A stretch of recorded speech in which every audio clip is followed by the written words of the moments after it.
Hey everybody, that is the gold and silver price right now, the accurate price, and congratulations to everybody that has been taking advantage of it. I'm going to touch on that a little bit. Not much, because I want you to hedge your wealth with gold and silver. A lot of people get wrapped up in, it's going to go to the moon. Yes, one day it will. But in the meantime, so is food.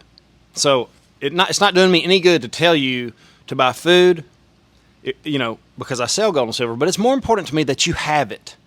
Remember, eggs is the only thing that rivaled gold in Venezuela. So what I think is going to happen is a lot of people are going to have to trade their precious metals for food at a cheap price. So make sure you have both. It only makes sense. Look, if you've been buying food this whole time, you've beat the stock market. Think about it. Wait till I get into this story. All right. The USDA raises 2022 food inflation forecast again. I just got this off the hedge this morning. Highest grocery food price hikes in 42 years. USDA raises its estimated range of 6.5% to 7.5% year-over-year increase from a range of 5 to 6%. So, a little bit, death by 1,000 cuts. Boop. It's a little bit more expensive. Boop. We're climbing that ladder pretty quick. And let me look. And this is also manipulated and it's not real. The CPI is a lie. You know it is.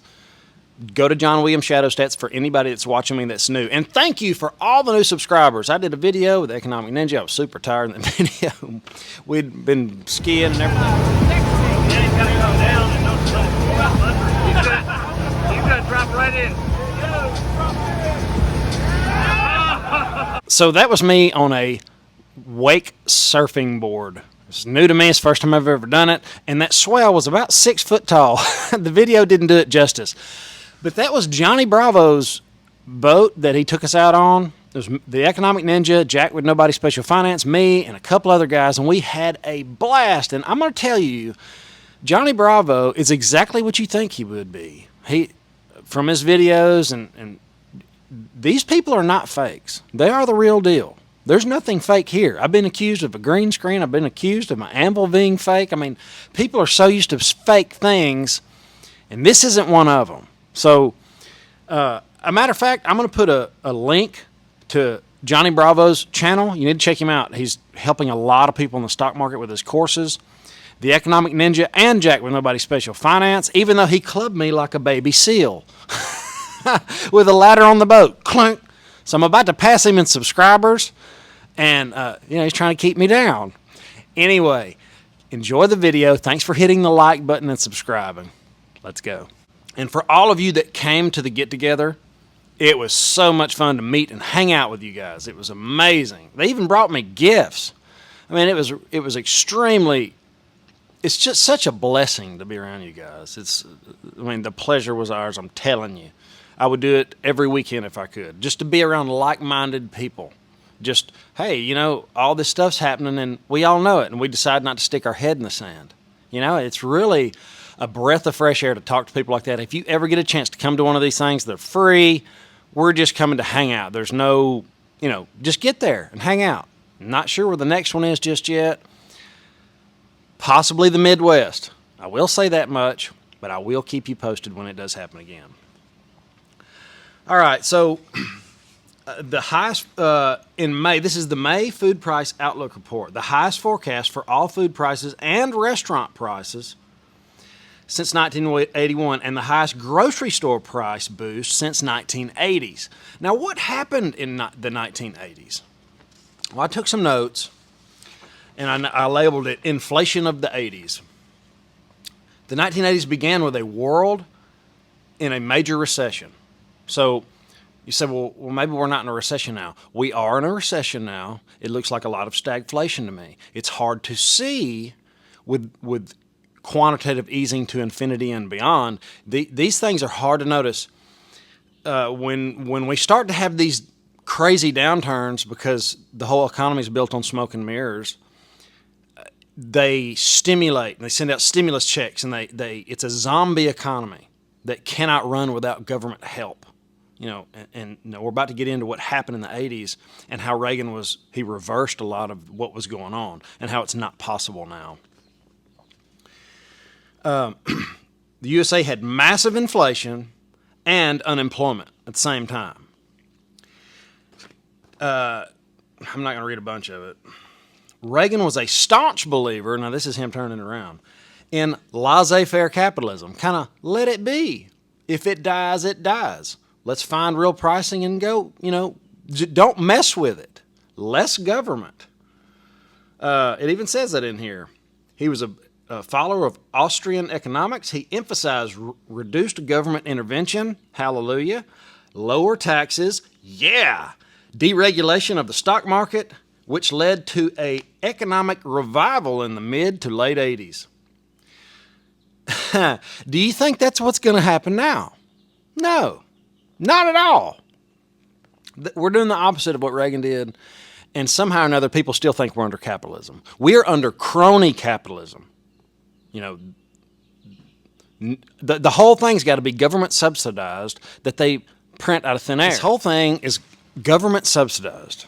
That's why it's so hard to see the crash that's coming because, we had this crazy downturn around the woohoo bat flu, and all of a sudden it was like a check mark. Everything went back to normal. And that threw some major kinks in the chain. It wasn't a organic fix. It was government intervention, which is always 100% wrong every time. It's the wrong move.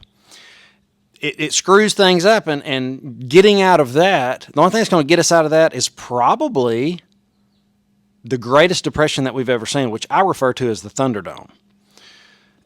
Because we've been helped along, and, weak men create hard times. Well, we're right at the end of that. We're right at the end of the weak men setting things up to fail. And when it fails, it's probably going to be pretty catastrophic. And I don't think we're going straight up communist just yet. But that's the plan of the global elites. But I'll cover that in another video. But just to prove a point, there's something called the misery index. Okay, I'm going to throw it up right here. So the misery index was created in 1960. In the 1970s, they coined the term stagflation, which was a condition where the economy stagnates despite rampant inflation.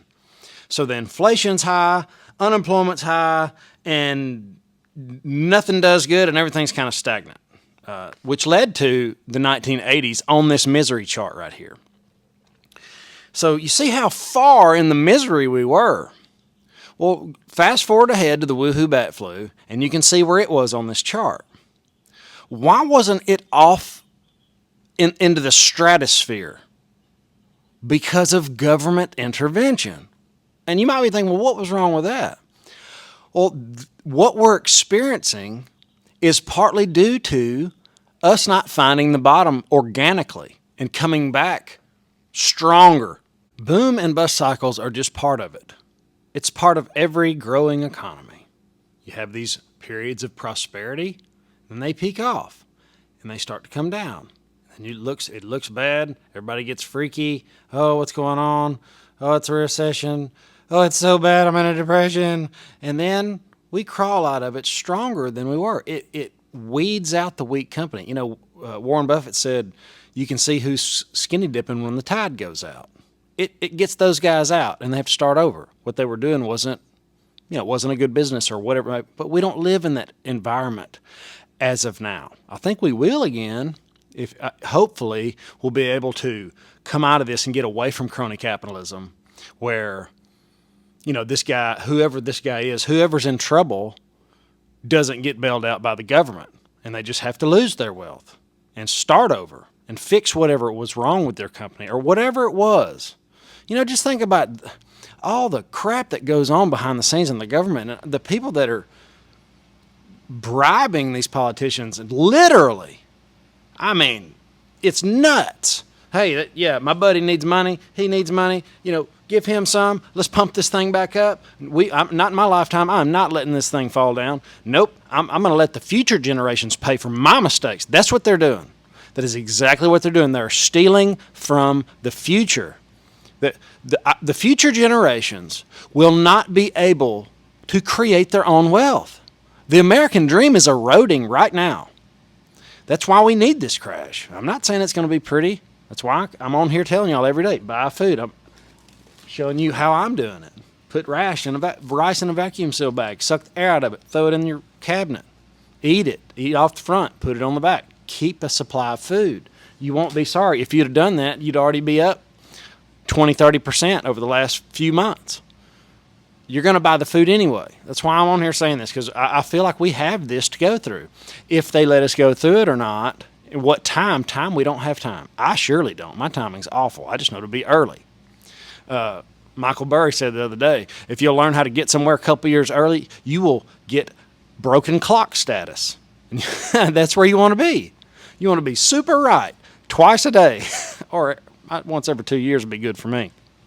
So that's why we're holding this stuff. That's why we have food, and that's what I'm trying to get everybody. The more people that can do good through this thing, the better off we'll be. When the good people do good, that's when things get better.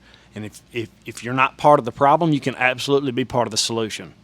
And that's my goal. That is my goal 100%.